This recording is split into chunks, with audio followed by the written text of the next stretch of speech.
পৃথিবীর মানুষগুলো বড়ই স্বার্থপর। স্বার্থ ছাড়া কেউ আপনার কাছে আসবে না।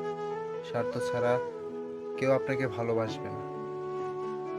যখনই আপনি তার কাছে স্বার্থহীন থাকবেন, তখন সে আপনাকে পাত্তাই দিবে না। যখন আপনি তার স্বার্থে কোনো কাজে লাগবেন, তখন সে আপনাকে অনেক সম্মান করবে, অনেক উঁচু জায়গায় বসাবে। যখন আপনি তার স্বার্থপরতা দেখবেন, তখন দেখবেন যে সে আপনাকে চিনেই না। সে আপনাকে চিনবে কিভাবে? আপনি তার কোনো স্বার্থে লাগতেছেন না। যখন আপনি তার কোনো স্বার্থে লাগবেন, তার উপকারে লাগবেন, তখনই সে আপনাকে মনে করবে। যখন আপনি তার কোনো উপকারে লাগবেন না, তখন সে আপনাকে ভুলে যাবে। এটাই দুনিয়ার নীতি।